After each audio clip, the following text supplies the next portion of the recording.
Halo pemirsa JPR TV dari Sabang sampai Merauke, dari Miangas hingga Pulau Rote. Bertemu lagi bersama saya Bilqis Sabila dalam program Kominfo Newsroom. Halo pemirsa JPR TV dari Sabang sampai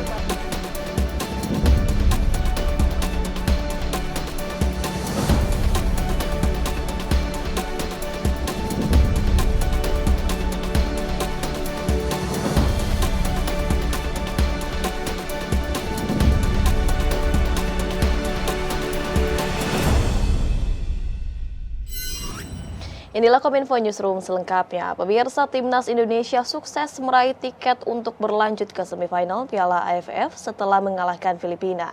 Selanjutnya, Timnas Garuda bersiap untuk menjalani laga semifinal yang akan berlangsung pada Jumat malam, 6 Januari 2023 di Stadion Gelora Bung Karno, Jakarta.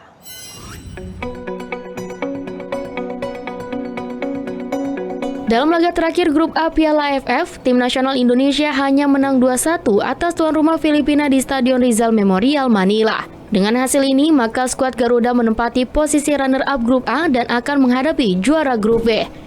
Lawan timnas Indonesia baru akan diketahui malam ini dengan posisi sementara Vietnam ada di pucuk klasmen grup B. Partai semifinal Piala AFF akan berlangsung 2 putaran, tandang dan kandang. Semifinal pertama akan berlangsung pada Jumat malam 6 Januari 2023 di Stadion Gelora Bung Karno.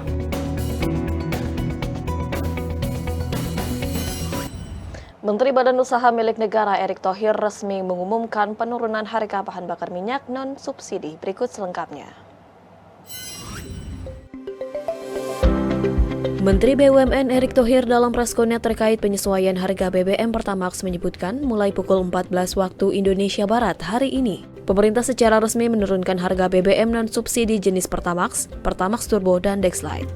Penurunan harga BBM non-subsidi tersebut diambil pemerintah salah satunya untuk menyeimbangi fluktuasi harga minyak dunia.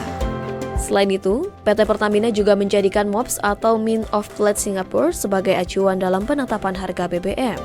Harga Pertamax yang semula Rp13.900 kini turun menjadi Rp12.800 per liter. Pertamax Turbo dari Rp15.200 menjadi Rp14.050 dan Dexlite dari Rp18.800 menjadi Rp16.150 per liter. Keputusan harga baru BBM ini berlaku untuk provinsi dengan besaran pajak bahan bakar kendaraan bermotor sebesar 5% seperti di wilayah DKI Jakarta.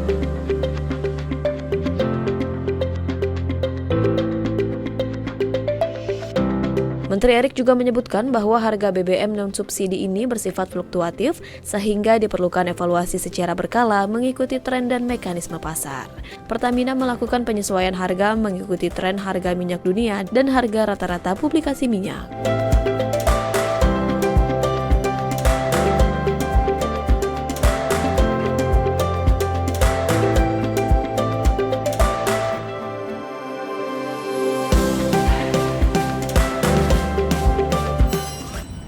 Sementara itu pemirsa, Kepala BPH Migas mengungkapkan penyalahgunaan bahan bakar minyak sebanyak 1,42 juta liter sepanjang tahun 2022. Provinsi Jawa Timur, Jambi, dan Sumatera Selatan menjadi daerah tertinggi atas temuan pelanggaran dan jumlah barang bukti. Badan Pengatur Hilir Minyak dan Gas Bumi yang bekerja sama dengan Kepolisian Republik Indonesia berhasil mengungkap penyalahgunaan bahan bakar minyak sebanyak 1,42 juta liter sepanjang tahun 2022. Kepala BPH Migas Erika Retnawati dalam konferensi pers di Jakarta menjelaskan, solar bersubsidi menjadi barang bukti dominan dari total 786 kasus yang berhasil diungkap dari penyalahgunaan bahan bakar minyak tersebut. Dengan rincian, 1,02 juta liter solar bersubsidi, 837 liter premium, 14.855 liter Petralite, 1.000 liter Pertamax, 233.403 liter BBM oplosan, 93.605 solar non-subsidi, dan 52.642 minyak tanah subsidi. Dan Provinsi Jawa Timur, Jambi, dan Sumatera Selatan adalah daerah tertinggi terhadap jumlah barang bukti tersebut. Pengungkapan kasus tersebut dinilai akan sangat membantu dalam mengurangi penyalahgunaan BBM bersubsidi yang subsidinya dianggarkan oleh pemerintah dalam APBN. Sedangkan bagi setiap orang yang menyalahgunakan pengangkutan maupun niaga bahan bakar minyak yang disubsidi pemerintah, dipidana dengan pidana penjara paling lama 6 tahun dan denda paling tinggi Rp60 miliar. Giat bersama antara pihak kepolisian dan BPH Migas seperti yang kita telah laksanakan selama tahun 2022 ini diharapkan dapat terus bersinergi antara tim BPH Migas khususnya pengawasan dan PPNS bersama dengan elemen Polri yang diyakini akan bisa memperkuat kinerja bersama dalam bidang penegakan hukum di bidang hilir migas. Menteri Pariwisata dan Ekonomi Kreatif Sandiaga Uno meyakini sektor pariwisata Indonesia akan mencatat kinerja positif di tahun 2023. Salah satunya ialah dengan momentum pencabutan status PPKM di Indonesia.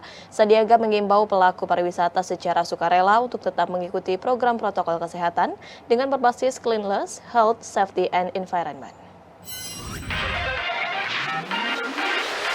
Menteri Pariwisata dan Ekonomi Kreatif Sandiaga Salahuddin Uno dalam weekly press briefing secara virtual menekankan untuk menjaga momentum peralihan pariwisata Indonesia pasca dicabutnya pemberlakuan pembatasan kegiatan masyarakat atau PPKM oleh Presiden Joko Widodo pada 30 Desember 2022. Menurutnya, momentum pemulihan sektor pariwisata pada 2023 akan menghadapi berbagai tantangan. Dalam menghadapi kesempatan meningkatkan kunjungan wisatawan, oleh sebab itu ia mengimbau pelaku pariwisata secara sukarela untuk tetap mengikuti program sertifikasi CHSE yakni kebersihan, kesehatan, keselamatan, dan keberlanjutan lingkungan sebagai bagian dari kualitas pelayanan kegiatan pariwisata di tanah air. Sehingga kepercayaan dari pengguna dan wisatawan terhadap sertifikat CHSE yang telah menjadi bagian standar nasional Indonesia dapat meningkat. Kita tetap mengingatkan masyarakat wisatawan mengutamakan kesehatan dan keselamatan. Dan terus kita gaungkan program sertifikasi CHSE sebagai lesson learned dari pandemi COVID-19. Kebersihan, kesehatan, keselamatan, dan keberlanjutan lingkungan harus terus kita dorong. Dan sertifikasi standar CHSE ini sudah menjadi SNI dan menjadi acuan bagi pengelola, penyelenggara, dan pendukung kegiatan pariwisata. Harapannya dengan pengendalian COVID yang baik, Kemenparekraf bersama PHRI dan seluruh pemerintah daerah tetap mendukung peningkatan kewaspadaan walaupun di tengah era transisi menuju endemi dengan dicabutnya PPKM. Menparekraf Sandiaga menambahkan capaian wisatawan mancanegara pada 2022 telah melampaui target dari 3,6 juta menjadi 5,2 juta. Selanjutnya, pada tahun 2023 ini Kemenparekraf menargetkan Wisman naik 2 kali lipat menjadi 7,2 juta. Sementara itu, Menteri Pariwisata dan Ekonomi Kreatif Sandiaga Uno terus mendukung minat wisata halal Indonesia di tahun 2023. Destinasi wisata halal di Indonesia akan ditingkatkan dari segi kesiapan layanan kuliner dan akomodasi halal. Saat ini Indonesia tengah menjadi acuan dunia terhadap pemulihan pariwisata. Salah satu upaya yang dilakukan pemerintah yakni dengan memastikan destinasi wisata halal di Indonesia akan ditingkatkan pada tahun 2023. Mulai dari segi kesiapan layanan kuliner sampai dengan terkait akomodasi halal. Menteri Pariwisata dan Ekonomi Kreatif Sandiaga Salahuddin Uno dalam weekly press briefing mengungkapkan bahwa pada tahun 2023 nantinya juga akan dikembangkan ekosistem ekonomi syariah seperti adanya pelatihan, pendampingan, pemasaran, logistik, sampai dengan pembiayaan. Adapun beberapa provinsi yang sudah menyampaikan ketertarikannya terhadap pengembangan pariwisata halal seperti Nusa Tenggara Barat, Jawa Barat, Kepulauan Riau, Sumatera Barat, dan Aceh.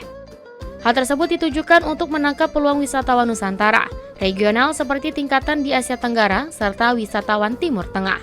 Menparekraf juga akan menargetkan pada tahun 2023 Indonesia dapat mencapai angka 75 sebagai poin tertinggi dalam Global Muslim Travel Index. Dengan capaian pada tahun 2022, Indonesia mampu melewati posisi Global Muslim Travel Index 2022 yang berada di peringkat kedua dengan jumlah poin 70.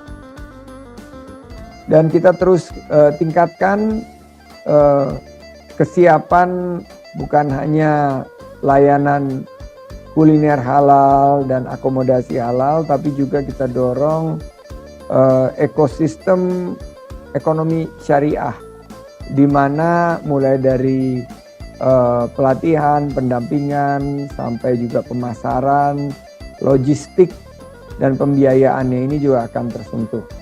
Indonesia sekarang menjadi acuan dunia terhadap pemulihan pariwisata. Kita akan pastikan juga wisata halal atau wisata religi ini seperti yang diminta oleh Bapak Wakil Presiden bisa kita tingkatkan di 2023.